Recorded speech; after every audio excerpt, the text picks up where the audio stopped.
आत्मस्वरूप उपस्थित सभी श्रोतावृंद को मेरा बारंबार प्रणाम है।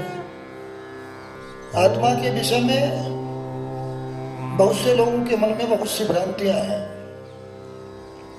भ्रांतियां ये हैं कि जैसे लोग संसार में लोक में प्रयोग करते हैं ये प्रेतात्मा है,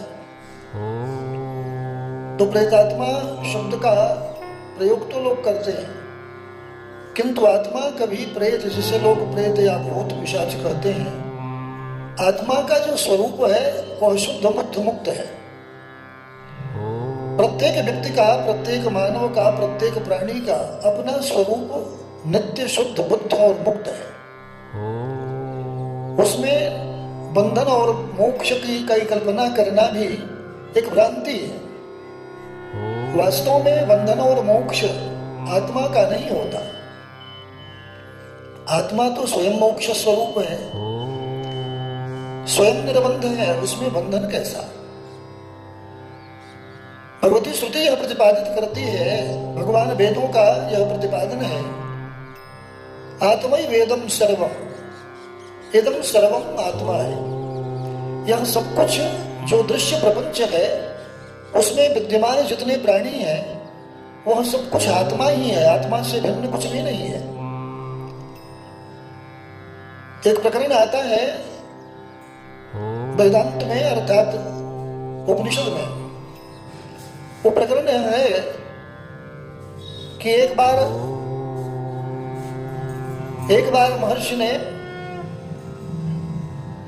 महर्षि याज्ञवल्क्य ने अपनी इच्छा अपने दो पत्नियों के समक्ष सुनाई कि अब मैं इस आश्रम से, अर्थात गृहस्थ आश्रम से ऊपर के आश्रम में, अर्थात संन्यास आश्रम में जाना चाहता हूं।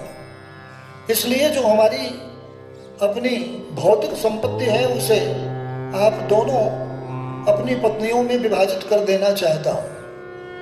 एक का नाम था मैत्रेयी। तो मैत्रेयी ने प्रश्न पूछा, कहा भगवान, जो आप मुझे देना चाहते हैं उसे प्राप्त कर क्या मैं अमर हो जाऊंगी? क्या मुझे अमरत्व की प्राप्ति हो जाएगी? महर्षि याज्ञवल्क्य ने कहा, देवी नहीं, उससे आपको उसी चीज की प्राप्ति होगी जिसे लोग भौतिक जगत में प्राप्त करना चाहते हैं।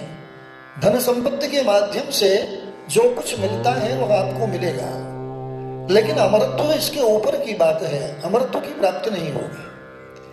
तुरंत मैत्रेयी ने कहा, एनाहम नामृता श्याम किमाहम तेन कुर्याम, जिससे मुझे अमरत्व की प्राप्ति नहीं होगी उसे लेकर मैं क्या करूंगी। उसके बाद उन्होंने कहा कि हे प्रभु, आपके पास जो कुछ ऐसा है जो मुझे अमरत्व की ओर ले चले उसे मुझे दीजिए। तो वहां ज्ञानोपदेश महर्षि याज्ञवल्क्य के द्वारा किया गया है, और जो कहा गया वो यही है कि अब आत्मा ही सब कुछ है। आत्मा वारी मैत्रेयी द्रष्टव्यो मंतव्यो निदिध्यासितव्यः। हे मैत्रेयी, यह आत्मा ही द्रष्टव्य है, देखने के योग्य है, मंतव्य है, मानने के योग्य है, और निदिध्यासितव्यः, निदिध्यासन करने योग्य है। इस आत्मा के स्वरूप को तभी जाना जा सकता है जब हम योग्य गुरु उपसक्ति करें, अर्थात योग्य गुरु को प्राप्त कर उनकी शरण में जाएं। समित पाणी ही श्रोत्रियम ब्रह्मनिष्ठ, ब्रह्मनिष्ठ श्रोत्रिय विद्वान गुरु के पास समित पाणी होकर जाना चाहिए। समिधा आदि कुछ हाथ में लेकर जाना चाहिए।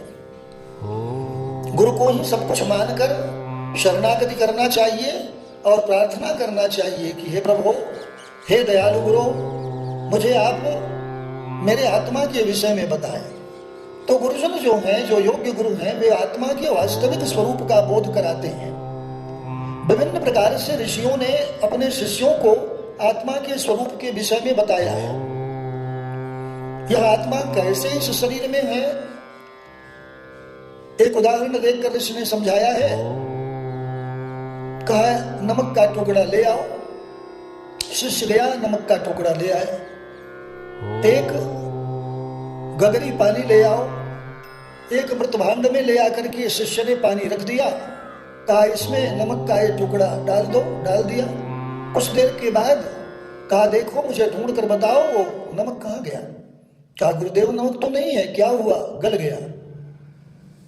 गल गया तो क्या हुआ?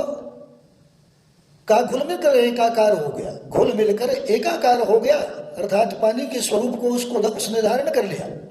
लेकिन पानी में, जल तत्व में उस नमक तत्व की विद्यमानता है। जीभ पर रख करके जब स्वाद कराया, कहा चखो इसे, तो कहा हाँ इसमें नमकीन स्वाद है। कहा नमक की मात्रा इसमें विलीन हो गई, एकीकृत हो गई। उसी प्रकार से आत्मा जो है वह इस शरीर में विद्यमान है, सदैव है, सबके अंदर है, प्रत्येक प्राणी में है, प्रत्येक अणुपरमाणु में है, सर्वव्यापी है, सुसूक्ष्म है। उसका कभी किसी भी काल में क्षय नहीं होता, कभी अभाव नहीं होता। तत्त्वमसि वही तुम हो, तत् त्वम असि, तत् माने वही, तुम माने तुम, असि माने हो।